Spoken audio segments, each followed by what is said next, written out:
तुमने आज क्या किया? ये अपने साथियों पे डायरेक्टली गोली क्यों चलाई? हाँ चलाई चलाई है? चलाई। क्यों? कोई बोलता था गांडू, कोई बोलता था कुछ, कोई। ये जो आप वीडियो देख रहे हैं, जिसको हाथ बांधकर वीडियो बनाया जा रहा है, ये वो जवान है जो अभी 2 दिन कल ही अपने ही 4 साथियों पर जिसने गोलियां चलाई। 4 साथी ऑन द सपोर्ट डेथ कर गए और अभी कुछ साथी घायल हैं। इसका मैं आगे पूरा वीडियो दिखा रहा हूं, लेकिन वीडियो दिखाने से पहले आखिर ये घटना घटी क्यों, आखिर कारण क्या है? अभी जो श्रीमान जी से पूछ रहे हैं कि कंपनी कमांडर को बताया क्यों, बताया नहीं, अधिकारियों की क्यों नहीं बताया। ऐसी बहुत सी समस्या हैं जिनके जड़ ही ये अधिकारी हैं, और अधिकारी को बताने से होता क्या है? ये तो खुद समस्याओं को ऊपर से ऊपर कितना भी बताओ, आपस में फिर भी खींचने की कोशिश करते हैं। लेकिन मुझे उनसे कोई मतलब नहीं है, मुझे हमारे जवानों को कुछ कहना है। आप लोग जो जवान, इसकी तो मैं कहना नहीं चाहता कि क्या कहानी है, मैं आगे वीडियो में बताऊंगा। लेकिन कहीं ना कहीं बहुत से जवान जो फौज में कैटेगरी हो जाते हैं, लड़ते मरते फौज के लिए जान देते हुए अपंग हो जाते हैं, उनको परेशानियां होती है ड्यूटी करने में। लेकिन हमारे कुछ एक चमचे जो रैंक ले लेते हैं बूट पॉलिश करके, मैडमों के कच्चे बनियान धोकर, और फिर वो उन लोगों को कहते हैं कि नौकरी नहीं होती तो चला जा, क्यों फौज पर बोझ है, ऐसे ऐसे ताने मारते हैं उनको। कुछ चमचागिरी के लिए आरपी सेक्शन बना दिया, ऐसी ऐसी चीजें बना दी जो सिर्फ चुगली पर नौकरी कर रहे हैं। वो लोग ऐसे लोगों को इतना परेशान कर देते हैं कि इस तरह की घटना को अंजाम देते हैं। मैं डिटेल से बता रहा हूं कि भविष्य में ऐसी घटना ना हो। वीडियो को देखें, ज़्यादा से ज़्यादा शेयर करें और सुधर जाएं वो चमचे कड़छे अड़छे। एक बार फिर कहता हूं कि चमचे अड़छे कड़छे और वो अधिकारी तानाशाही वो सुधरे न सुधरे, लेकिन जो हमारे जवान हैं वो इस चीज़ को गहराई से सोचें कि भविष्य में किसी को ऐसे इस तरह के शब्द न बोलें जैसे इसने बताया, गांडू बोलते थे, मेरी बीवी को ये बोलते थे, और उसका ये अंजाम हो ना हो भविष्य में। और ना ही कोई जवान, मैं आगे बताऊंगा कि इस तरह की घटना को अंजाम दे। प्लीज वीडियो देखें और शेयर करें। जय हिंद, जय भारत, वंदे मातरम। मैं रविंद्र फौजी। अभी जो आपने ये वीडियो देखा, ये छोटा सा एक झलक था सीआरपीएफ के जवान का। अभी इनका लगभग 2 मिनट का वीडियो है, मैं आपको दिखाता हूं। और वीडियो दिखाने से पहले मैं सबसे पहले तो कहना चाहता हूं कि ये जो घटना घटी है ये बहुत ही एक गलत घटना है।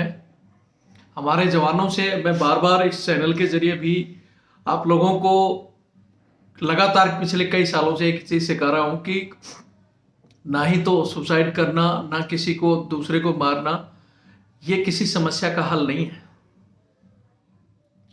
सबसे बड़ी चीज है कि समस्या से लड़ो। आपके अंदर जो इन अधिकारियों ने डर बैठा रखा है, आपको डरा डरा कर पागल कर दिया जाता है, समय से छुट्टी नहीं दी जाती है, आपका शोषण हो रहा है, उन चीजों के खिलाफ लड़ना सीखो। जिस नींद में आप सो रहे हो, मैं आपको उस नींद से जगाने की कोशिश कर रहा हूं, लेकिन ये अधिकारी तो सुधरेंगे नहीं इतनी जल्दी।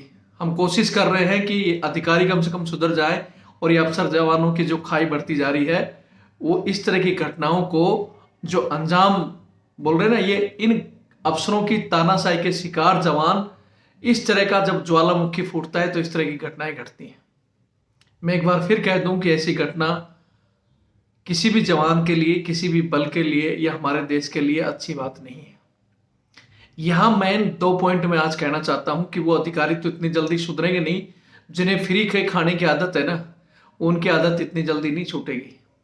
उसके लिए हम लड़ रहे हैं और कुछ तरतीब से लड़ रहे हैं, समय जरूर लगेगा। लेकिन जिस दिन आप खुद जाग जाओगे, आप अपने हकों के बारे में खुद लड़ना सीख जाओगे एक सही तरीके से, तो इस तरह की ना तो घटना घटेंगी, ना ही आपका शोषण होगा। लेकिन आज इस घटना के पीछे कुछ जो चीजें हैं, अब ये छोटा सा वीडियो आया है मेरे पास, और आगे भी मैं मंगा रहा हूं कि आगे पूरी डिटेल के साथ। इसलिए मैं कल से इस घटना पर चुप था कि जब तक तथ्य नहीं मिलते हैं उन पर बोलना अच्छी बात नहीं है। सबसे पहला तो वीडियो में देखकर आपको ये स्पष्ट हो रहा होगा कि जवान को बांधकर और ये वीडियो बनाया गया है। कहीं ना कहीं बहुत बड़ा जवान के अंदर तनाव पहले से था, किन चीज़ों का अभी स्पष्ट नहीं है, लेकिन उनकी बातों से लग रहा है कि जवान कहीं ना कहीं थोड़ा सा डिस्टर्ब है। इस डिस्टर्ब के पीछे जैसे वो कहानी बता रहा है, हालांकि मुझे ये भी लग रहा है कि माइंड से थोड़ा सा जवान के ऊपर इस समय प्रेशर है, ये माइंड से जवान डिस्टर्ब है। लेकिन इसके पीछे की जो बातें बता रहा है, बोलता है ना कि चाहे कोई पागल हो, चाहे कोई अच्छा इंसान हो, कुछ बातें बोलता है तो वो ये नहीं कि सारी बातें गलत बोल रहा है।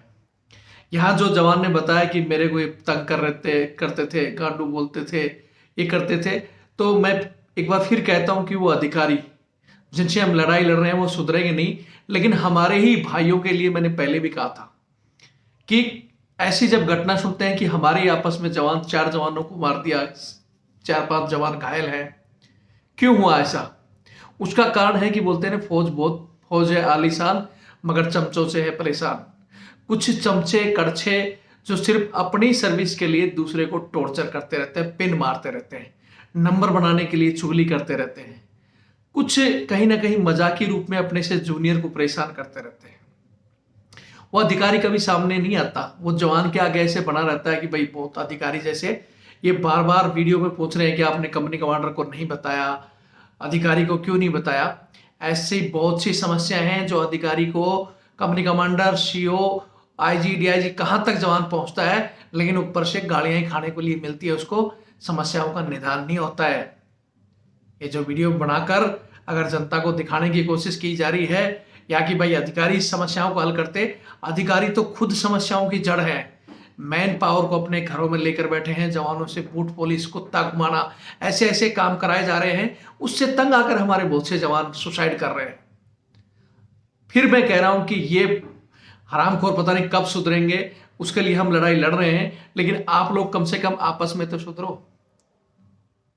ये आपके कंधे पे बंदूक रख के, खासकर जो हमारे मिडिल जेसीओ हैं या जो इनके पैरामिलिट्री फोर्स में इंस्पेक्टर वगैरह होते हैं, हमारे सेना में जेसीओ वगैरह होते हैं, उनको कहना चाहता हूं आपके कंधे पर बंदूक रखकर ये साइड हो जाते हैं, आपसे जवान को टॉर्चर करा देते हैं। बोलेंगे साहब इसको ऐसे कर दो, साहब ये कर दो। बीच में जो एनसी होते हैं, हमारे हवलदार जी होते हैं या जो भी होते हैं, उनके ऊपर कंधे पे बंदूक रख के उनसे परेशान कराए जाते हैं। और वो ये नहीं सोचते कि पता नहीं कब किस जवान का क्या मूड होगा और कैसी घटना को अंजाम दे देगा। इसलिए एक बार फिर कहता हूं कि आपकी जो ड्यूटी आपको ठीक है, सीएचएम डिटेल किया है, बीएचएम डिटेल किया है, सीनियर जैसे हो, ऐसे की ड्यूटी कर रहे हो या कंपनी उसकी 2IC की ड्यूटी जो भी कर रहे हो आप उतनी ही ड्यूटी करो जितना आपकी ड्यूटी बढ़ती है। जिनको करनी चाहिए वो आरामखोर सिर्फ अपने निजी कामों के लिए जवानों पर प्रेशर, जवानों की छुट्टी 20% सेवादारी में, चाहे पैरामिलिट्री फोर्स और सेना में लोग लेके बैठे हैं, जवान छुट्टी नहीं काट पाते। सबसे बड़ा बोझ होता है जवान पर छुट्टी का। फिर उसको घरेलू समस्या, वो तो बहुत बड़ी चीज है जिसके लिए फिर कह रहा हूं कि मैं लड़ रहा हूं, लेकिन फिर बार बार एक ही चीज दोहरा हूं। मैंने पहले भी बहुत से वीडियो में कहा था कि अपने आपस में तुम इस तरह का कभी ऐसा कदम या ऐसी समय आएगा कि आपस में इस तरह का घटना घटेंगी, और एक घट रही हैं। हमारे ही बीच में आरपी सेक्शन बना दिया जाता है, हमारे ही आरपी हवलदार जी जवानों को इस तरह के शब्द बोलना, जैसियों द्वारा बोलना, फिर कहीं ना कहीं जब वो धीरे धीरे ज्वालामुखी बढ़ता है ना, इस तरह की घटनाएं अंजाम होती है। क्या फायदा अब उन 4 बंदे सिर्फ पता नहीं वो छोटी सी मजाक की वजह से या इस तरह के करने की वजह से ही चले गए, क्या होगा? ये तो इसकी खुद की जिंदगी तो पहले ही दिख रहा है कि बर्बाद है, लेकिन उनका क्या हुआ? मिला उनको इनाम, मिल गई ऑनरी या जो भी लेना चाहते थे। क्यों किसी को परेशान करते हो यार? जो आपकी ड्यूटी है, आपसे होती है, वो ड्यूटी करो।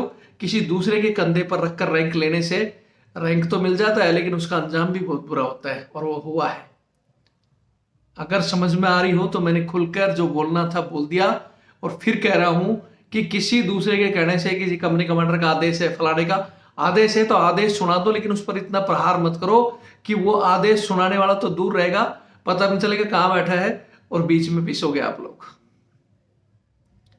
आदेश को आदेश की तरह सुनाओ, ये नहीं कि साला को दबोच कर उसको आदेश सुनाओ, उसको इस तरह के शब्द बोले जाए, उसकी फैमिली को इससे बोला जाए।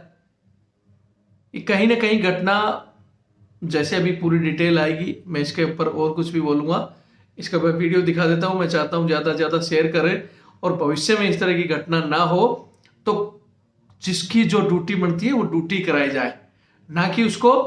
अरे बहुत से मैंने खुद देखा है, बहुत से हमारे बंदे बेचारे कैटेगरी वगैरह हो जाते हैं, लड़ते हुए कैटेगरी हो जाते हैं, फिर उनसे ऐसी ऐसी ड्यूटी कराई जाती है जिनका उनका जमीर बेचारा नाक में पानी आ जाता है। उनको नौकरी क्यों मजबूरी हो जाती है नौकरी करना, किसी का कैटेगरी में हाथ नहीं है, किसी का और कुछ नहीं है, फिर उनसे ऐसी ऐसी ड्यूटी कराते हैं और फिर वो बूट पॉलिश वाले जो लगा लेते हैं स्टार और पता नहीं क्या क्या बढ़ जाता है, फिर वो उनको ड्यूटियां सिखाते हैं। जो ग्राउंड में ड्यूटी करने वाले बोलते हैं कि तूने क्या किया, कैटेगरी है भाई, जो बोझ है फौज पर। अरे कौन किसको अपने घर से पेमेंट दे रहा है क्या? कोई भी बता दे, चाहे वो जवान हो, चाहे जेसीओ हो, चाहे अफसर हो, जर्नल हो या कोई आईजी डीआईजी हो, अगर अपने घर से पेमेंट दे रहा हो, उसको सिविल सर्वेंट समझ रखा हो, तब तो बात अलग है। बाकी तो उसकी जो ड्यूटी बन रही है वो कर रहा है।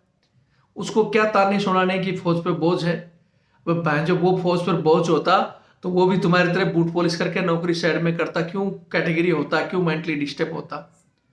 इन चीजों पर ध्यान दें, वीडियो को शेयर करें और फिर कहता हूं कि ये फालतू के पंगे नहीं लें। हम जो काम कर रहे हैं आपस में तालमेल का, कि ये तालमेल बढ़े, जो बढ़ती हुई खाई है अंग्रेजों, क्योंकि अंग्रेजों का जिनमें डीएनए मिक्स है ना, वो तो ऐसे सुधरेगा नहीं है। लेकिन फालतू में ही उनके चक्कर में कहीं ना कहीं हमारे जवान आपस में लड़ मर रहे हैं। ये ना करें, वीडियो देखें, ज़्यादा से ज़्यादा शेयर करें। इसकी जो भी आगे डिटेल आएगी मैं अपने चैनल में बताता रहूँगा। जय हिंद, जय भारत, वंदे मातरम। क्या नाम है आपका? विकास रंजन। रितेश रंजन। ये फोर्स नंबर बताओ अपना। 11011005। रितेश रंजन, कंपनी में कब से पोस्टेड हो? जून जुलाई 2017। जून जुलाई 2017 से। अच्छा रितेश, क्या हुआ फिर आज? सर हुआ है ये कि तुमने आज क्या किया? ये अपने साथियों पे गाड़ी में गोली क्यों चलाया? हाँ चलाई था, चलाई है? चलाई है सर। क्यों? कोई बोलता था गांडू, कोई बोलता था कुछ, कोई बोलता था कच्ची कली हमारी बीवी को, मतलब पता नहीं क्या क्या हैक करवाया है बप्पा और ऐसे मिलके। ये भी तुम यहाँ पे कंपनी कमांडर से लेकर यहाँ पे कंपनी कमांडर है? है यहाँ पे कंपनी कमांडर साहब हैं? है। तो कंपनी कमांडर साहब से कभी कंप्लेंट किए? कोई परेशानी थी तो? नहीं, थोड़ा सा मैं उनको बताया था इंस्पेक्टर साहब को अपना। मैंने कहा कंपनी कमांडर आपके पास यहाँ रहते हैं साहब आप फेसबुक चेक करो सबका। वो करेंगे वो फेसबुक चेक। आप इंक्वायरी करो साहब, आपको सब पता लग जाएगा। राह नहीं हमको चलने दे रहे थे। मंदिर जाता था, ये दौलत राम साहब है ना, बोलते थे कपूरवा आरती कीजिए। मैं भी गाने बजाने वाला आदमी हूँ, मैं भी भक्ति वाला आदमी हूँ। हाँ, और लेकिन ये बोलते थे कपूरवा आरती कीजिए, आरती कीजिए। मतलब ऐसे पता नहीं क्या बोलते थे। बोला आरती होगा, बोला हाँ आज कपूरवा आया है, आरती करेगा, ये करेगा, वो करेगा। अच्छा, हमने ठीक है, जो बोलना है बोलो, हमें क्या है। अगर ऐसी कोई परेशानी है तो ये बताओ। अभी आपके पास भी भेजा गया है ओ क्या क्या रिकॉर्डिंग भेजा गया है ना, किस चीज का? वो लाइन में हल्ला हुल्ला होता है जिसका। ऐसा कुछ नहीं है सर, उसको जो भी चलो, उसको ठीक जो है, भी ठीक कहना है, कहने दीजिए। हाँ ठीक है, ठीक ठीक। तुम रिकॉर्डिंग करते तो रहो, जो भी कहना है अपने इसको। उन रात के अंधेरे में लाइन में अपने साथियों को जब तुम गोली मार दिए, उससे क्या मिला तुमको? सर अब वो बोलता था ऐसे कि तुम्हारे बीवी को ये करेगा, वो करेगा, जो नहीं करना चाहिए। मतलब कोई मंगवाया था वो हमारा, क्या बोलते हैं, कंपनी कमांडर साहब तुम्हारे कैंप में रहते हैं, रोज रोलताल ब्रीफिंग में साथ में ड्यूटी जाते हैं, उनको कभी कभी रिपोर्ट क्यों नहीं की अगर कोई परेशानी थी तो? मैं साहब को बताया था इनको। और ये धन जी से बात हुआ, पता नहीं धन जी टिंकू सिंह से बात कर रहा था वो मोबाइल से। अब मैं वो तुमको बता बोल रहा हूँ रहा कि था, तुम सुनिए साहब, बहुत- सुनिए मेरी बात तो पहले सुनिए साहब आप। वो क्या बोल रहा है, बोला धन जी बोला हंसुआ कितना भी भोतर हो जाए अपने तरफ खींचता ही। तो वो बोला टिमना, बोला हंसुआ एकदम हाथ से निकल गया, डिस्टर्ब हो रखा, क्या बोल रहा था। फिर बोला प्रतिया से बोला आज इसको मर